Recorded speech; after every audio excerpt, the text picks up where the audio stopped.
Mike Milbury, yesterday, the Bruins fired their third coach in 7 years. Your thoughts on that this morning? Well, first of all, I like that tune we just listened to, School of Rock, right? Wiggy was bringing that up as we were coming back, and that is featured in that Jack Black film. Yes. I loved it. Anyway, that's neither here nor there. All right, they had to do what they had to do. The deal was pretty much done in advance of this, but was it fair? Probably not. It was the first real adversity, at least in the regular season, of note in his tenure, but the situation was bad. The goal differential is like the third worst in the league, which is very unusual for the Bruins. Power play is dead last. The penalty killing, which is, by the way, Joe Sacco's bread and butter, is like 25th. Oh, but good. they look dispirited, disjointed, defeated, whatever D word you want to use, but lack of structure defensively. I mean, first goal the other night, and we'll talk about Swayman in a bit, but Carlo fluffs a pass at the offensive blue line, gets out of position, comes back, tries a desperation dive, and then winds up sprawling into his goaltender and knocking the puck into the net. I mean, no goalie's going to stop that, but it was like, for me, it was emblematic of what's been going wrong here. They put themselves in bad situations and then made mistakes to try to cover them up. It's just, it's a bad situation, and I didn't see it correcting itself with Montgomery as coach, but I still, as I said off the top, really wasn't fair because it's not just about the coaching. There's a lot about the roster. Okay, it's about the roster. You brought up his prior 2 seasons here and the performance of the players. And so is that not on them when it comes to how poorly they started this season? You're going to splash the blame paint over the whole canvas here. I mean, for me, it started with management. It started with their really ill-advised decision to trade Linus Ullmark and then try to negotiate with Jeremy Swayman. I mean, don't put the cart before the horse. Get the deal done with Swayman when you have leverage. If it really gets ugly and you decide you want to trade him and keep Ullmark, even though there's a big age differential there, then go ahead and do it. But get the deal done so you've protected your organization. They didn't do that. And then Swayman and his lawyer, and I don't know why he paid a lawyer because he had so much to say during the course of the negotiations. I mean, shut up and save the 3% and do your own negotiating. But I think he's going to be a great goaltender. But this animosity on top of the arbitration that he had the year before appears to be a problem in the locker room now. I mean, when I hear him say during the negotiations, I went to business school, I know my comparables, I don't. It sounded like he was a jerk, and I don't know if he is or not, but it sounds like now when he talked yesterday or the day before about people in the locker room not really, he lost guys as he was holding out, which shouldn't happen. I mean, everybody I know supported each other during difficult negotiations. That was right. Well, that was really something that was important. And so you have to ask you're right, what kind of guy is he if those guys are not willing to stand up for him? What kind of guys are they? It's the brotherhood. Well, the brotherhood Wiggy, never steps in on contracts. Wiggy, you're talking about a grown man who during a negotiation, right? When you're negotiating, right, the other side tries to find fault with you, right, so that they can. But you're talking about a grown man who said he was going to hang on to that list of what they said about him and look at it all the time. Right, but Mike, get over it. No, but Mike's it's right. It's the way a negotiation goes. Mike's right. The brotherhood of being a player in that locker room supersedes contract negotiations about another man. Not if you're not a good guy. It doesn't matter. And being a good guy is so irrelevant. Goalies have always been weird. Like, through all of human history, goalies are like me. They have a little screw loose. Like, it's okay. Yeah, but that's right, Curtis. But you can't live without him. And so what they need to do here is Butch Goring, who I played with and coached for me and with him, he used to do a thing called the lemon squeeze, where everybody in the locker room, guys could say whatever the hell they wanted. Time for a lemon squeeze in that room. And the squeeze has to start with Swayman. He has to look in the mirror and say, okay, guys, I probably popped off. I said too much. And I got to get back to what I do best, which is stopping the puck. Go to your goalie coach, goalie Bob, figure it out, and then shut up. Shut up. Get away from the microphone. Stop the puck. Play, whenever you go to lunch, make sure you pick up the tab with your new contract. I mean, this guy needs to grow up. Grow up.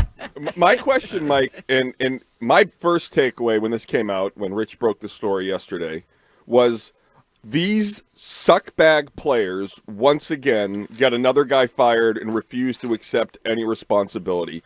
The legacy of the Bergeron-Marchand Bruins will be incredibly talented teams that when the going got tough, they pointed their finger at their coach.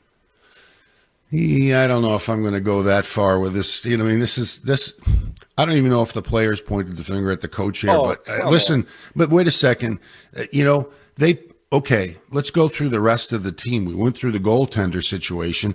The defense is poor. Zadorov is a mistake. He's a big, lumbering, doesn't make a good outlet pass. I don't know what they were seeing in him. I didn't know the player until he got here. Lindholm is a mistake, too. Yes, he is. He is there. I mean, he's no better than a second line center, and they paid a ton of money to them, and it's not working out. What Lindholm is on I think a pace of 8 goals for the year. We're at the quarter pole now. He's got 2 goals. I mean, he's on a 30. He's going to get less than 40 points for the year. But that's for whatever not, they're paying him. That's not on Jim Montgomery. Right. No, it's not on Jim Montgomery. But somehow, in the end, what is on Jim Montgomery is the appearance of lack of effort or care or togetherness, the lack of defensive structure, the lack of offensive pressure, what looks to be a team that doesn't skate very well, that could be out of condition. Those things start to mount up. And I think they gave him a little bit of rope. I think they could have given him a little bit more. I don't think that the coaching change is the answer to this, because I think the problem is the roster. So then what do you think Joe Sacco is going to be able to do? Like, again, no disrespect to Joe Sacco, but it seems like it is a player issue through and through. So making the coaching change at this point of the season, are you really going to see a different Bruins team out there on the ice with an interim head coach? Well, I will answer that question, but I'll tell you that I had Joe Sacco in Long Island. A really good guy, a great role player. I looked at his stats. He played about the same number of games that I played, and I had more points than him. So don't expect him to increase the offense. Hands of stone. He's a great heart, great head. What he's going to do is hopefully change the attitude of the team. That's what I think you all expect, a little bit of a bump, and everybody, with the new voice, could be a new role for you. The door is open for something else to happen in your life, and so I think there could be a change in attitude, an uplifting of spirits, but that's not going to be good enough. They're going to need to make moves. They're going to need to trade people. Now is a very difficult time to make a trade because, right now I don't think there's one guy on the team that's overachieving. I don't think there's a guy on the team that you'd say is untouchable. There are a few guys I would not trade, but it's been so bad that it's like the stock market. You sell high and buy low. Right now they're at an all-time low. Who would you not trade? Well, I'm not going to trade Swayman. I'm not going to trade McAvoy. Probably not going to trade Pasternak. Although Probably if he gives not. But he gives the goddamn puck away one more time, I'm going to strangle his son of a bitch. Well, Wiggy says that's maybe your only shot at changing things. It's a nice dangling chip out there. Yeah, it is. But what are you going to get? And if you get a centerman, who's going to dish the puck to? Who's going to score goals? He's got the magic touch most of the time, but he needs to be harnessed a little bit. Mm-hmm. He should have done it himself, and coaches should have done it if he wasn't going to do it. But, there's only about 3 or 4, and that's the extent of it. But what they've been trying to retool this team since Bergeron was on the way out with Krejci, on the way out the door. It's not going to work. Mm-hmm. They need to rebuild, and the rebuild is long and slow and really painful and dangerous. Well, Mike, if that's the case, then like that, you wouldn't move on from a guy like Pasta, right? Then don't you have to sit down with him, the player, and say, okay, who can we get to pair you with that will potentially unlock what we know you are when we saw you with Krejci? I don't remember anybody, I don't. That's an interesting point. I just don't know of any general manager that's gone to a player and say, "Who do you want me to get for you?" At least in my time. But I mean, he does need somebody that will get him the puck. He does need somebody that will be able to distribute to him and find him and have a chemistry with him. They don't have that player on the roster right now, so I guess it wouldn't hurt to ask him. Yeah, but how do you do that? Like as a GM in this sport, hockey's the one sport where he might be more of a guy that needs somebody to help him create, where he's not a creator on his own. So don't you have to sit down with that player and see who works best with him? Because hockey's the only sport where it is about sometimes your line mates that can unlock what you do. Yeah, but getting him to say what he wants or what the type of player he wants, because you can't just go pick cherries. This is the centerman I want. I'm going to go get him. Doesn't work that way. But yeah, I think there should be a lot of conversations in that room, not just with Pasternak, with McAvoy. Why won't he shoot the puck on the point on the power play? I mean, Jeremy Swayman, as I said earlier, shut up, get away from the microphone, talk only about hockey, and focus on your game, which is not anywhere near what it should be right now. So those conversations, whether it's about line mates or chemistry or role on the team, they need to be taken seriously now, and those conversations need to be taken every day. But how do any of these players get that message, Mike? I mean, they've been told that they're right, the coach is wrong. It's not your fault. Well, there's a new coach. There's a new sheriff in town. Oh yeah, the guy that's been here for 10 years, running the worst power play in the NHL. But there's a big difference in being an assistant coach and a head coach. A huge difference.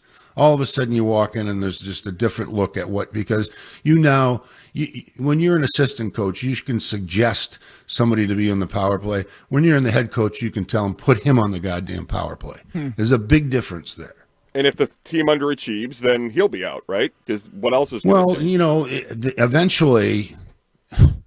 eventually management is going to have to take a hard look in the mirror and say we've messed up here. But if it's not now, when? Well, right now, they have to go. They have to go back and revisit their signings of Lindholm and Zadorov and say, how did we get here with these two guys? Isn't this mostly on Don Sweeney? Really? I mean, is he the right guy to be the general manager? Well, they've had some great success and come within a whisker of winning a Stanley Cup, and it's a hard thing to do. But right now, yes, it probably is on Don Sweeney, and I think he knows it.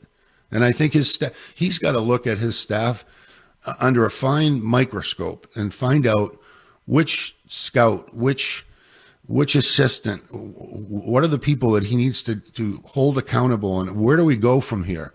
They're not in a great spot. It's going to take some time. I mean, I think he needs to look back before he needs to look forward. I wasn't a fan of the guy, not on ice so much as off ice, but he let Jake DeBrusk go. He let Denton Heinen go. He did these two big deals in the offseason, which you're all over. I mean, so far, not so good when it comes to Don Sweeney. Well, the record says a little something different. I mean, at least regular season record. I mean, they lost to the Florida Panthers, who were a damn good team the last two seasons under Jim Montgomery. I mean, I don't know what you're expecting of them. I mean, you can look around the league at teams like Columbus or Ottawa, who've been mired at the bottom of the heap for decades, it seems like, and that hasn't been the case around here. There's been something to watch. If you're going to be great in the regular season, my expectation is you don't get bounced in the first or second round of the playoffs. That's my expectation. Well, that's a pretty good expectation. You'd hope that would last, but sometimes it's the luck of the draw. And Florida was, at the time peaking, although the Bruins had an opportunity to put them away and didn't. So you could speak what you will about that, but it's the there were a lot of issues, as you remember. Was the goalie situation the right way to be handled? It was Bergeron, was hurt for a while and came back and wasn't quite what he used to be, and so they're all. I don't need to review it right now. It's just it was bad, and they had to do something. They pulled the trigger, and they have to look at the mirror. It's not. This is not the answer. The answer is the nature of the players and the talent level of the players in the room. And that's what has to be addressed, and you can't do that overnight. So obviously, this can't be the team that you lost to in the Stanley Cup Finals a few years ago, the St. Louis Blues, where you might be able to unlock a coach change, and then the team goes on to win a Stanley Cup. And with the coach change, could they play harder for Sacco versus maybe they just didn't want to play as hard for Montgomery? They didn't want to play hard for Bruce Cassidy because he yelled at him. Right. Claude Julien had to go. I mean, okay. So this is a different. It's that's the way in every sport, though. Right. The things. Not with the same nucleus, though. Well, there isn't the same nucleus. Brad Marchand's the only guy here from like the 2019, I think. I mean, it's only 5 years ago. It's the way it is now in the salary cap world. There's a constant turnover of personnel, and there has to be a further personnel turnover now because it's simply not good enough. I love it. Hockey players are just like football and basketball players, just like the rest of us. I hated playing for Brad Childress, and I could not stand them. Maybe I didn't go a little bit hard like I was supposed to. They're just like us. Thank you, Mike. TC is going to call. Yeah. Well, it's true. Yeah. They're just like us. All right. They burnt the toast, the general manager and the staff. They burnt the toast for breakfast, and now they got Joe Sacco to butter the bread and make it seem like it's okay. Not going to work. It's still burnt. I like burnt toast, though. So does I do Courtney. too, actually. Yeah. Courtney likes burnt bagels. Jim Nance. Yeah. Perfectly All crispy. right, Mike Milbury. So glad that we get your opinion on this, and we will talk to you again next week and see if things are better, I guess. All right. All right.